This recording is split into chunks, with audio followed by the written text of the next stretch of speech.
She has the most famous face in antiquity. For over 3,000 years, the world has worshipped her beauty. Her jawline is sharp, her neck elegant, her expression poised in immortal stillness. She is Nefertiti. And the bust that sits in Berlin is more than a piece of art. It is the official portrait of a goddess on earth. But if you look away from the limestone and look into the history, the beauty dissolves into something much darker. Because while we have her face, we do not have her body. For centuries, Egyptologists have hunted for her tomb, hoping to find a queen resting in gold. But modern science may have just revealed a nightmare scenario.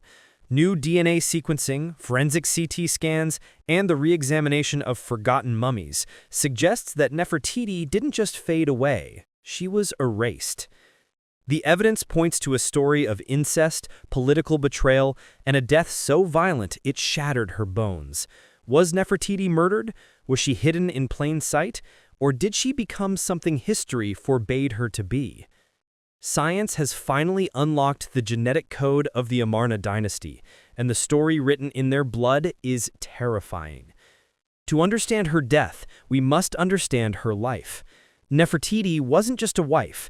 She was a co-revolutionary. Alongside her husband, the pharaoh Akhenaten, she tore down Egypt's old gods and built a new capital in the desert, Amarna. It was a city dedicated to the sun disk, the Aten. For 12 years, she is everywhere, carved into temple walls, driving chariots, smiting enemies, roles reserved strictly for kings. And then, in the 12th year of Akhenaten's reign, silence. She vanishes from the record. No burial inscription, no death notice. For decades, historians assumed she died of the plague that ravaged the ancient Near East, but the silence felt deliberate. It felt like a purge.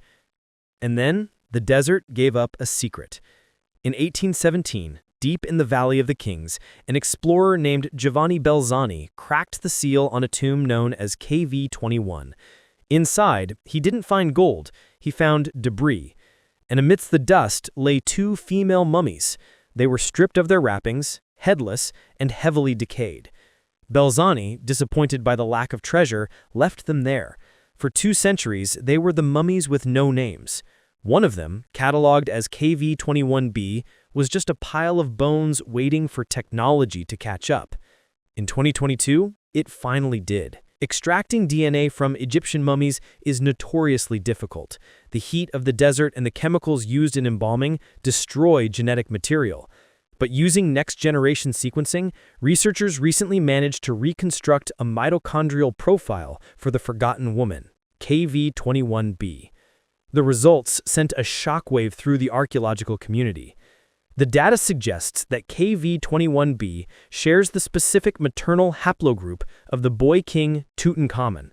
This isn't just a distant relative. The genetic markers imply she was an immediate family member, a sister, an aunt, or most likely, his mother.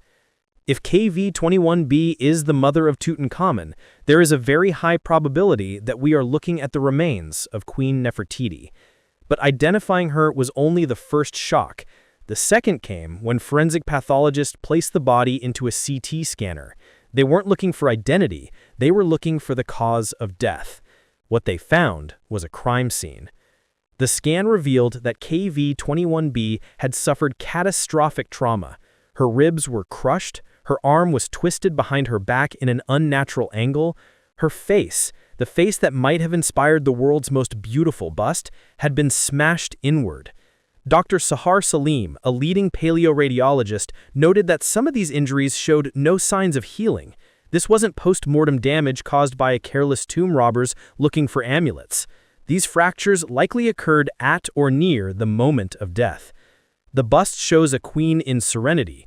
The bones show a woman who died screaming. But why would a queen be brutalized? The answer might lie in a radical theory that changes everything we know about the end of the Amarna period. What if Nefertiti wasn't killed?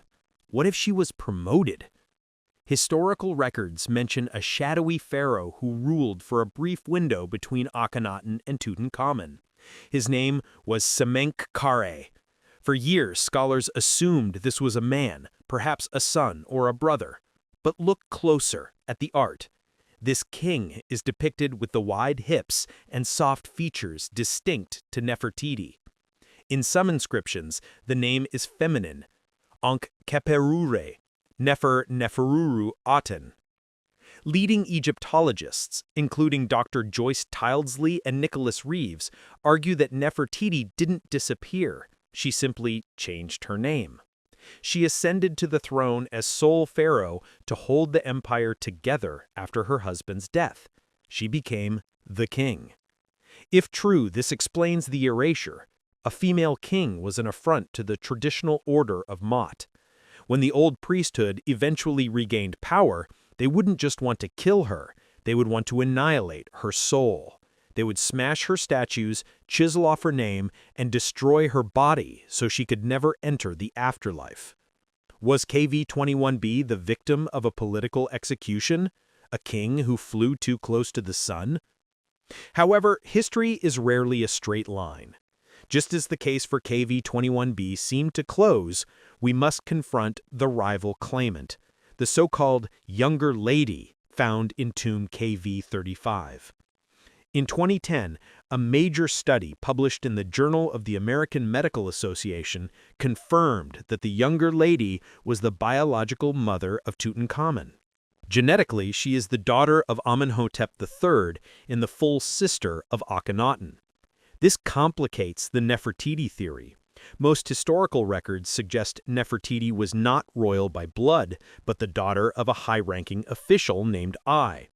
If Nefertiti wasn't a royal sister, she cannot be the younger lady. And yet the younger lady also met a horrific end.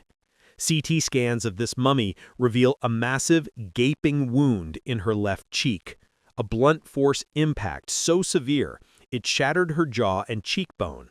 Forensic analysis confirms this was a perimortem injury. She was struck down, likely by a mace or a heavy object, in a targeted act of violence. So we are left with a chilling puzzle. Two women, two mummies linked to the Amarna bloodline, both subjected to extreme violence, both erased from history. Was one Nefertiti and the other a sister wife? Or has history lied to us about Nefertiti's lineage all along? The DNA paints a picture of a royal family collapsing under the weight of inbreeding, disease, and murder.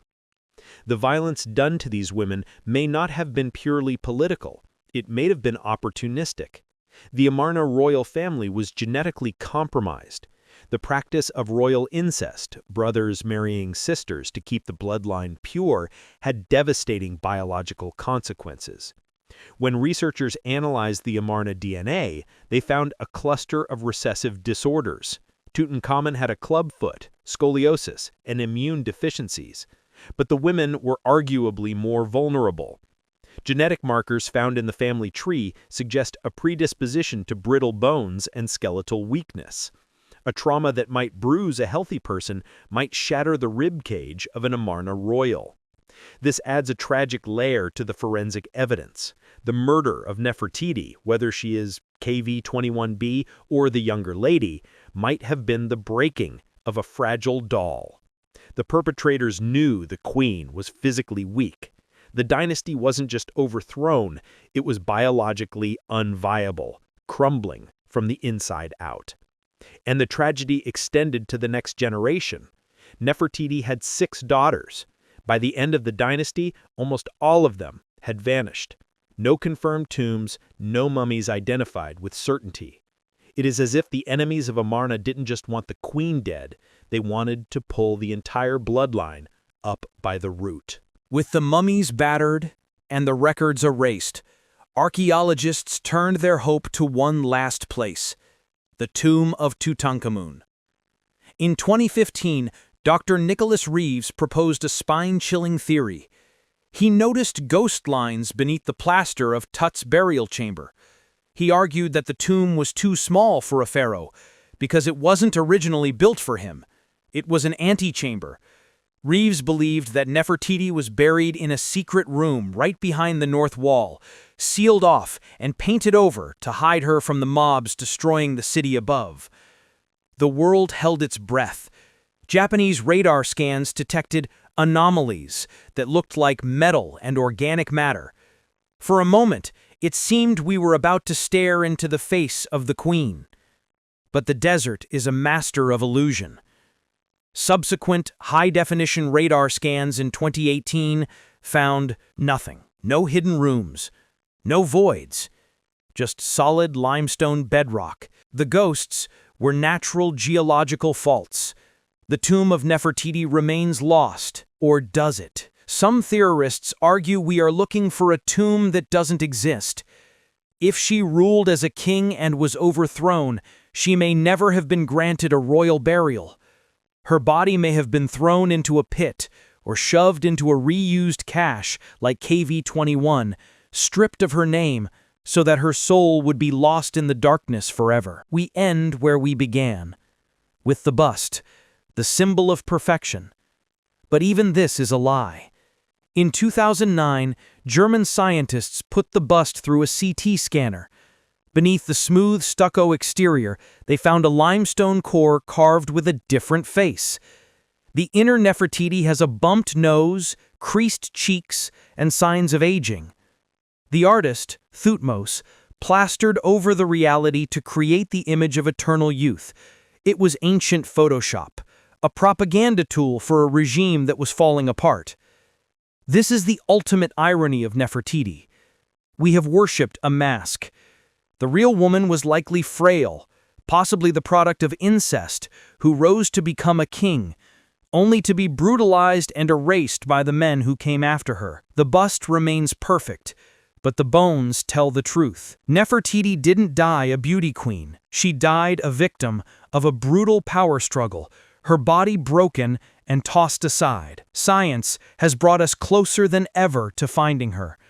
We have the DNA, we have the scans, we have the fragments of the story, but until a definitive inscription is found, the queen remains a ghost, hiding in the data, screaming from the scan, waiting to be heard.